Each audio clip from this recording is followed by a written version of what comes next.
46 years ago, on April 30, 1975, following 19 years of armed conflict, the U.S. involvement in the war in Vietnam ended with the fall of Saigon.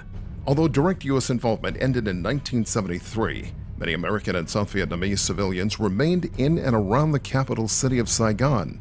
As Communist North Vietnamese forces pushed closer to the city, it was clear that any remaining South Vietnamese nationals who were aligned with the U.S. would not be treated well by the advancing communists. In the weeks leading up to the collapse, Operation Frequent Wind saw the evacuation of almost all American citizens and military personnel, along with thousands of South Vietnamese civilians who had been associated with the U.S. However, by April 29, 1975, panic was growing as the rush to evacuate the city accelerated. The result was the largest helicopter evacuation ever, carrying some 1,300 Americans and 5,500 Vietnamese to safety. And yet, many never got out, while others simply chose to stay and live under a communist government they fought so long and hard to avoid. To help us recall the events just 46 years ago, we're joined by Mr. Thinh Pham. Mr. Pham is the owner and operator of Minh's Bistro in Rehoboth, Delaware, and although he emigrated here to the United States in December of 1980, he was present during that time, 1975, April 30th, 1975, during the fall of Vietnam. And we thank you for joining us here today on Now, Mr. Pham. Thank you. Thank you, Edith. And happy to be here. Yeah. So listen, 46 years ago, you were in Saigon for this turn of events that I think, with all the years going by, a lot of people tend to forget what happened. We have a similar situation coming up that we'll talk about a little later on, that our current president has ordered in Afghanistan, that people seem to compare to one another. But those years, 46 years ago in Vietnam, take me back to your childhood, your boyhood in Vietnam. You were there for most of the war. Tell me what that was like from a child's point of view, watching what was going on there in your country. Elliot, I was born and grew up in Saigon up to the communists took over was around 14 years. For me, it's a very sad event on the April 30th, the fall of Saigon. I lost the country. A decent South Vietnam country was betrayed and lost because of the so-called politics, in my opinion. So we lost the country. So it's very sad for me every year that April came. Mm-hmm. How did the war impact you and your family? The war not really impact it. Each family, majority of families members living in Saigon, as I recall, 80% was involved with either military or government of South Vietnam to defend the South Vietnam from the north. Mm-hmm. Mm-hmm. Yes. Live was Saigon very much. It's going on as normal. Mm-hmm. Mm-hmm. We go to school, everything's fine. Mm-hmm. Was any members of your family involved with the United States administration there in Saigon? And if so, I would imagine that as things began to close in, there was some concern over their safety and ability to get out. Yes, my father was Saigon have 11 district, and my father was head of a district. So my father involved directly with South Vietnam government administration. Mm-hmm. My eldest brother is a lieutenant of artillery of South Vietnam, and I have 4 uncles. Also was militaries, served rangers, airborne, and one was Marines serving the South Vietnam government. Mm-hmm. As things began to deteriorate and the North was beginning to close in from various areas, and politics were moving on. Of course, here in the U.S., Nixon resigned. Gerald Ford became president, and it became very clear that some of the promises that Nixon made prior to his leaving office were not going to be realized by an increasingly hostile Congress, who had now kind of turned against what they thought they may have agreed with Nixon.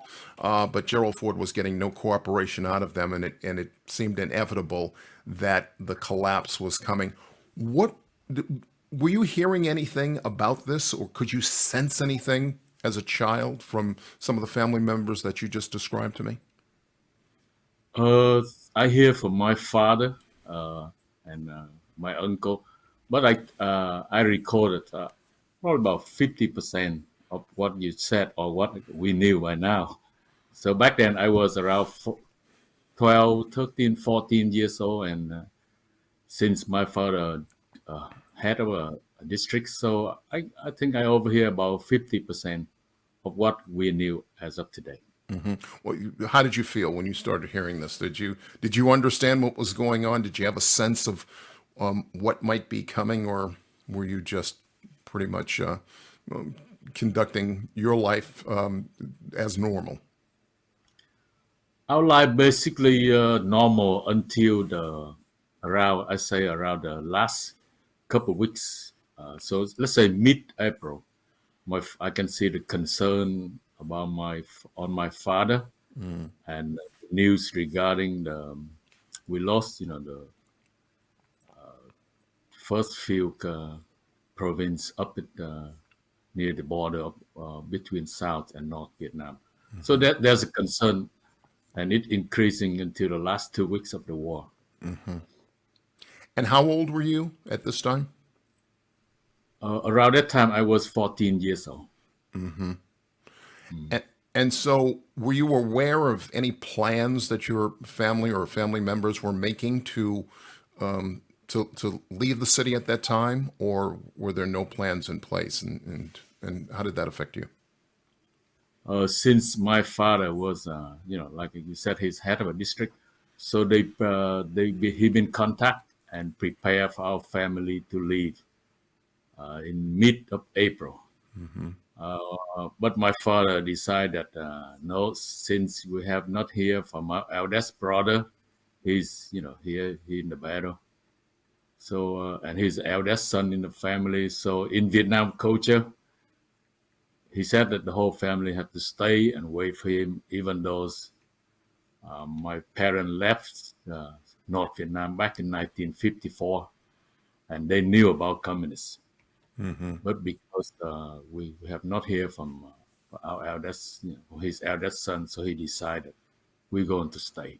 And where was until he? we hear. Where was he again? The eldest? He was all the way up near the DMZ zone Wow. between North and South Vietnam. He's a lieutenant. He's artillery. He been he been at war 4 years. Wow. Yeah, and he And never been home. and so the family had not heard from him for months at that time, or just hadn't heard from him with the impending collapse of the South. How long had it been since you guys had heard from him? We lost the first province at the DMZ at the end of March. So we have not hear from him. I say the last week of March, 1975. Yeah. Eventually, did you hear from him, or did you lose him? He been captured by the communists, and he been home almost 2 years later. We did not know until he saw up at home around 1977. Wow. Wow. So if I understand correctly, the entire family, had been making plans, your father and uncles and what have you. But because this one eldest son was in the North, the entire Yeah. family decided to stay. Yes, sir. My father made the decision, Whew. and we honor our father decision. That's our culture. That had to have been scary. I was 14 years old. I wasn't really, I don't think I recall myself scared of the situation. We concerned that, that said, we have to prepare for the worst scenario to happen, but we have to hang on. And I believe that he still think that we can get out. We never thought that, by the end of the month we lost Saigon, because that the battle is still going on, and we're winning at all the province south of Vietnam still stable, and they coming in. The communists come in from north and west, north and northwest of South Vietnam. How about your neighbors and friends? When they heard the decision made by your father that everybody in your family would stay, what reaction were you getting from neighbors and friends, and what did some of them do? Did some of them leave, and were they anybody you knew was part of that exodus on April 30th, 1975? My neighborhood, I recall, like I said, I was around 14 years old. My neighborhood have about 8 families. So, and we live near the markets, So over here we go the black market that sell fresh produce and food every day. So everybody, all the activities still going on normal. There's 6 out of 8 families have members serving in the military or administration. So everybody seemed concerned, but I don't recall. I was too young to see the concern inside each family. Sure. What ended up was aftermath was there's only one family left. One family left Vietnam before the 30th April. And from what I'm told, that particular day, it now referred to, and tell I only read this, so maybe you can confirm this for me, but um, um, American Vietnamese people here in this country who emigrated now call that day in April Black April. Yes, sir. Have you Is heard what that we term? call. Why? Yes, How'd that name come about? it was uh, it was in our culture. White and black was represent for something poor, but white was very poor and black was very very sad. So we call it a very very sad day. It's a sad day. It's an anniversary for people of South of Vietnam that we lost the country. It's just very sad, and the more I growing up and live in this country with all the free information that we got in the last 46 years, it's very sad. It hurt us more and more every year. We're getting older. Found out more about why we lost our country. Tell me about that particular day. I think the memory certainly, and we're close in age. I was old enough, probably a little older. I was old enough to have fought in the war. I didn't. I was politically active and in opposition of the war. I did not go. Some of my friends did, but I was in college at the time when it fell, and there's, of course, that iconic picture that everybody remembers on that day of that last helicopter on top of the embassy with that long line of people going up there. And of course, some of those people never made it there. They had to stay there and find other ways out. They were selling visas at a premium, and tickets for boat trips were going through the roof, and it was just complete chaos from what we're told about what went on that day. What do you remember about that particular day in 30th of April 1975 as the collapse was happening? I think the only thing I recall was because there's no live television back then. What you and I saw on the script of the helicopter. And by the way, that helicopter not at our U.S. ambassador. It's at the building next to that, the adjacent building. You're absolutely right. I stand corrected. Right. So Yeah. so The only thing I recall was I went to my father brought me out on the street and see a lot of people moving around, people anxious. And the only thing I noticed was people at rush. It recalled me nowadays was in New York City rush hours. Everybody go to work early in the morning or in the in the evening rush hour home, and I can feel the rush, the concern and rush in people. But I don't recall anything else because we don't have live television. We only hear from radio here and there, Mm-hmm. and, through radio we can hear that they only so far we lost the north, fifth province, north and northwest. The only thing so important to me that 46 years later was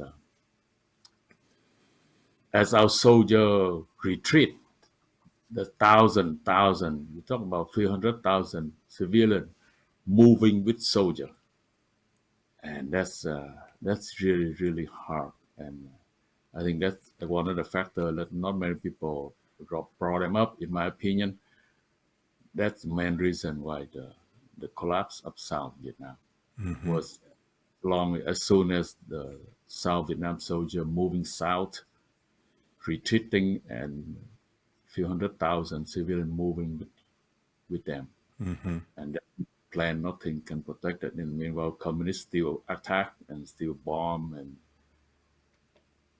it just sad. It just sad, when I sometimes I picture that what's going on back then, and that's what I recall. Yes. Yeah.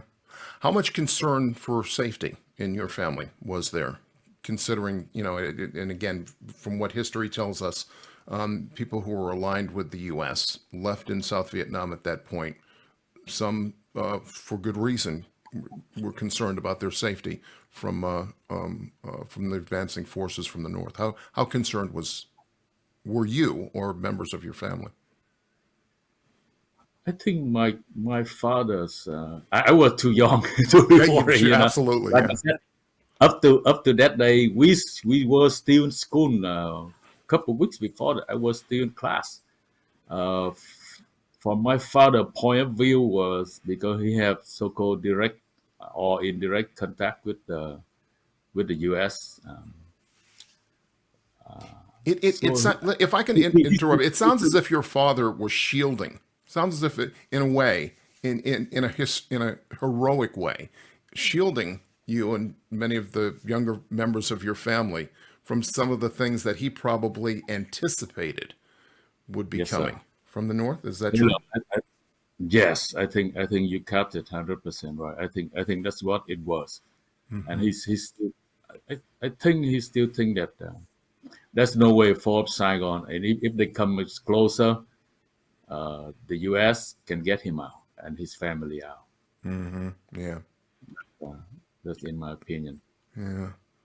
And so sad that that was not realized for many people on that It day. wasn't. How long did it take after that day, after that 30th of April, 75, that things began to, I guess, normalize for you and your family? Or did they ever?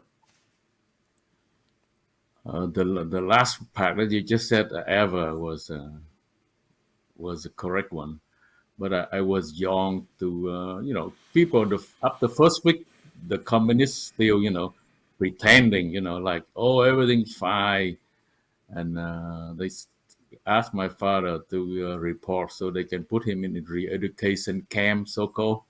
So we call it the jail. So after less than a month, they they asked for all the people as soldiers of South Vietnam or administrator to report for re-education camp. Wow.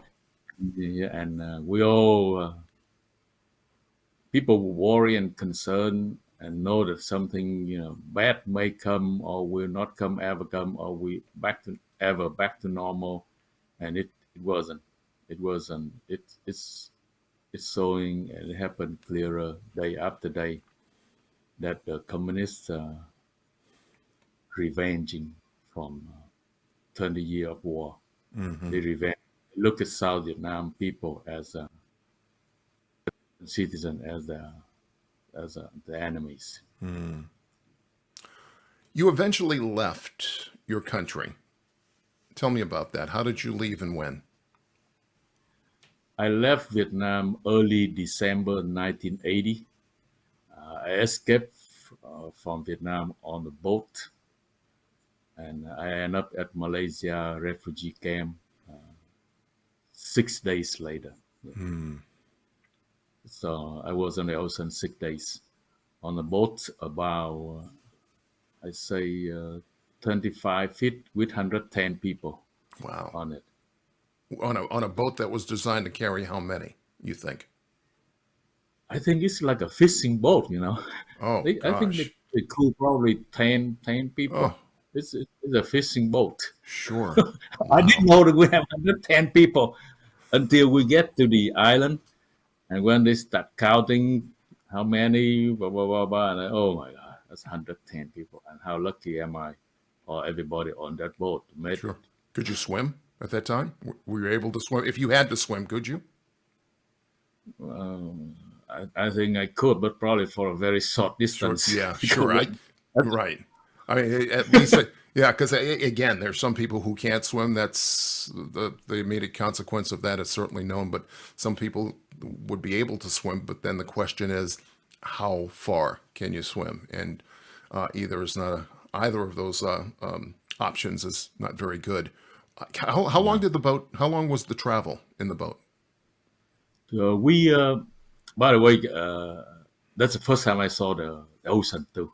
I Really? just want to read. Yeah, I Wow. never been in the ocean when I was 14 years old. That's the first time I saw it, and then I left my country. Yeah. So back to our trip. So we was 3 days on the ocean, and then we ran out of food, we ran out of oil. So we just that's it. The engine just died on us, and everybody shared the remaining part of water. So I recall after that 3 days, we just floating in the ocean, and everybody get a cup, like over here we call it a shot, a cup of water every day Wow. from the captain. Yeah. And how many days? Do you recall how many days it was, or So three average? days. So 3 days we okay, and then we ran out of food and oil. The boats they're dead on us. The engine died on us. So we're floating like that for 3 more days. And one morning, in the I think about 2 or 3 a.m. Everybody's screaming. I opened my eyes. I'm so tired and exhausted. But we ran into UFO. It was it was so bright lights up and the US oil rig. But the first vision when I saw that was we talked about UFO, but it ended up a US oil rig out the Malaysia Ocean. Wow. And we saved by the US oil rig. How did you find your way into that boat in the first place? Was it just you or other members of your family? And It was just me. I'm how did you sorry, fi- go ahead, Taylor. how did you find that boat? Did somebody provide a ticket to you, or was it a long time coming? How did you find that boat? Okay, so the story of South Vietnam after that was everybody tried to escape, and the price was, if I recall, back then it was about 3,000 of gold. So the value back then, say 1,500 US dollar. People have to pay to get escape from Vietnam. Each had. My mom, she have a best friend that organized that trip. So my mom asked if her friend can let one of her child go in with them. So they she said yes. My aunt said yes, and my parents picked me as one in the family to go on with that trip. Oh, That's how I make on that trip. And that trip start from the Saigon River. But they put me in the role as somebody walking on a fishing boat. So I was like a so-called fisherman walking on the boat, the helper to pretend and escapes from there. Wow. And they pick up about a bunch of people later, and 3 days later on the way to the ocean, on the way escape. So and I don't recall it because normally they pick up at night time and they put them underneath of the boat, So I don't know how many until we get to the island. Oh, there's 110 people. Boy. Wow. You eventually made your way here to the U.S. When and how did that happen? So we get to from U.S. Oil. They provide us food, and I think 1 days later, 24 hours so later, they brought us into the island that was run by the United Nations, refugee camp Pulau Bidong at Malaysia. And from there, there's a lot of country like U.S., France, Canada, Germany, Australia, New Zealand, etc. came and interview people like us, like me, and then select who we will where. I was luckily been selected by U.S. because they asked about my father when the delegation agent came in, and mainly he only asked about my father. So by that time, I knew how important my father was. That they knew about my father and his role in the of South Vietnam government. I'm glad that, even albeit late, I suppose, I'm glad that recognition was made, and it led to your emigration here to the U.S.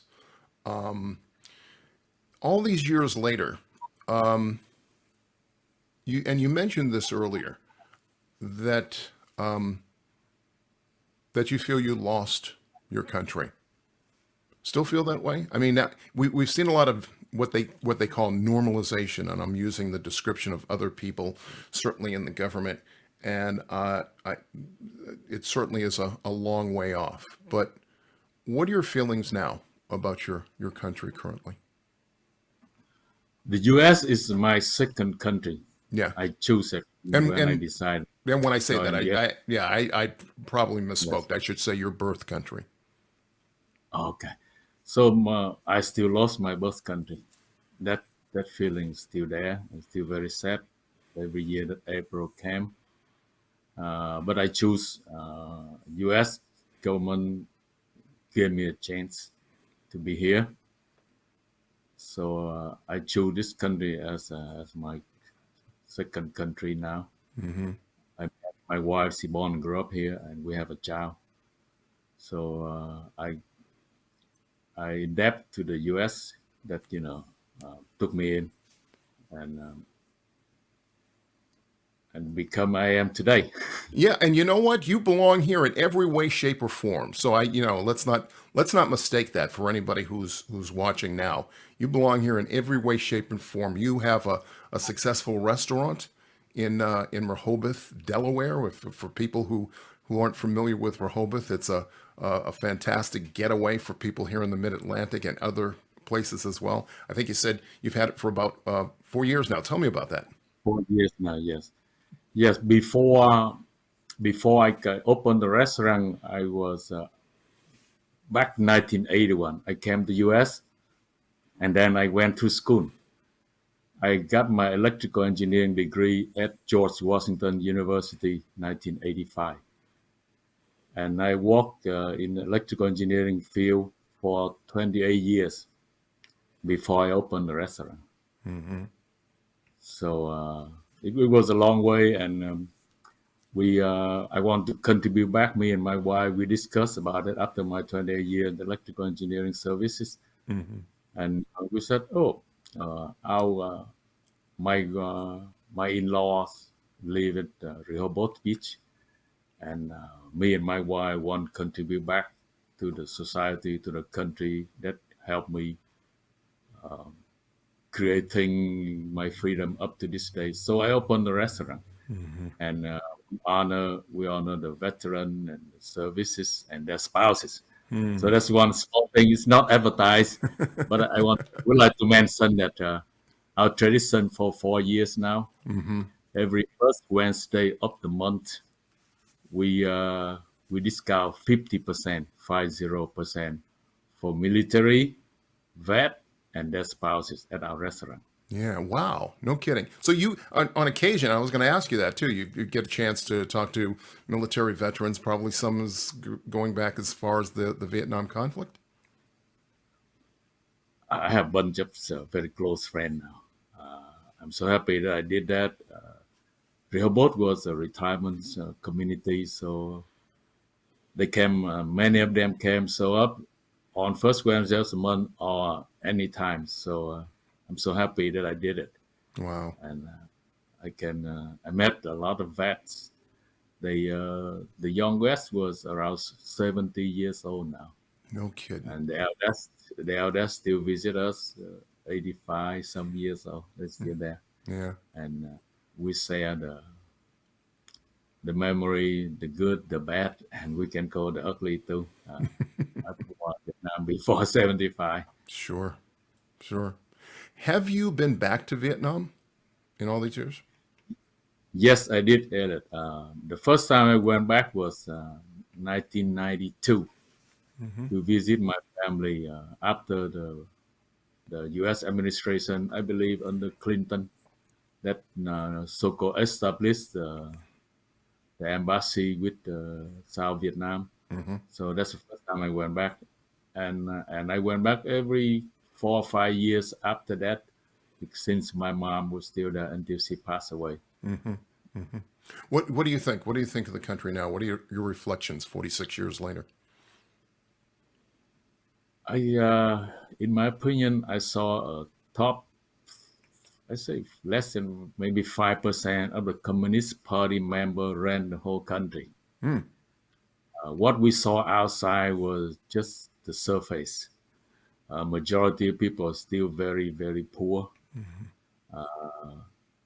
The government owned television, owned radio, owned bank, operate all of that. You're not allowed to print anything. If you get on Facebook or any social media and you post something or say something, they put you in jail. Wow. They call it you try to overthrow the government. Yeah. So out of the surface, we see the country, and they build the new buildings, commercial, and have relationship with the world. But that's underneath of that. That's a sad part. But if you ask me, was it better in terms of between 75 and when I left? It's a lot better. I do say that. It's a lot better during the time I lived at 75, 80. People were horrible. Life was hard. So if we compare back then, it's improving. And back then we only have 30 million people, the whole country. Now we have almost 100 million. Wow.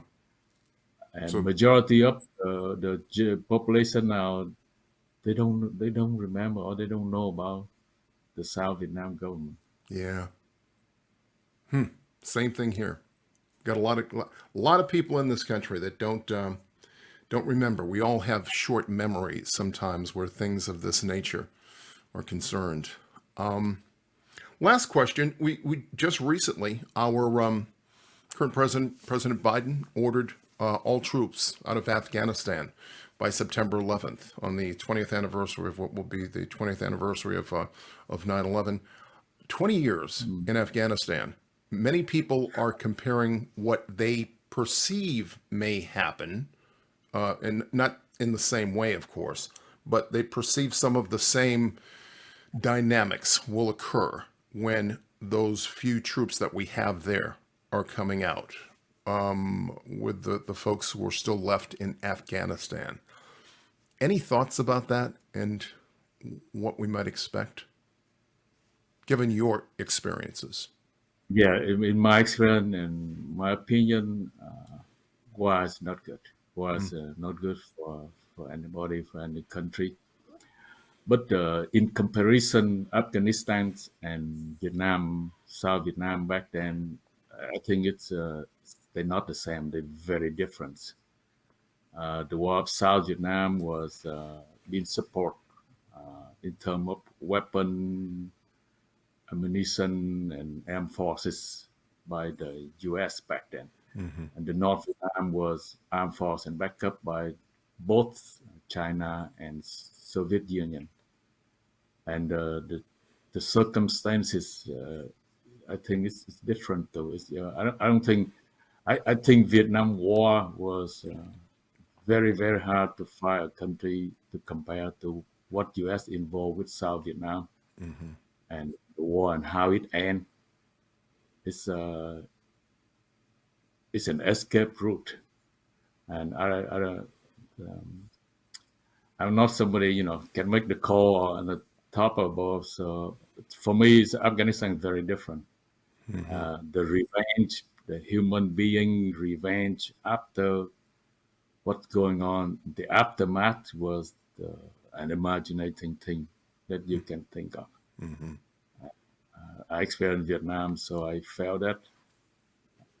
I just hope that those countries or people all over the world reflect on our civil war, our own U.S. civil war, and how we are not treated the South beautifully, and how between East and West Germany, how up in the end the reconciliation and how they did it to create the powerful, really beautiful Germany now.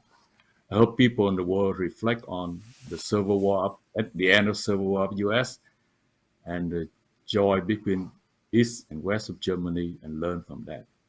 Absolutely. Otherwise, all I can feel was the aftermath of war is horrible, and it's very sad for many people. I think we'll all agree. And of course, what you say is very true.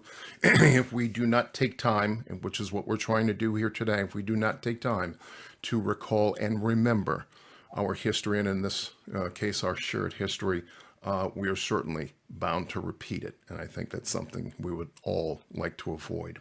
Thinh Pham, thank you. This has been a great education. I'm glad we, of course, full disclosure, we've known each other for some time. Our families have known each other for some time, and I've wanted to tell the story for a while. And as I told my wife, we're coming up on the anniversary at the end of this month, or actually now, as we're recording this tomorrow. And it's certainly worth it to recall it and to actually tell your story. And I'm glad you were able to do that today. So all continued success with the restaurant, with your family. Tell your lovely daughter we said hi, and your wife as well. And thank you so much for your thoughts and your opinions and your story here on Now. Thank you very much, Elliot.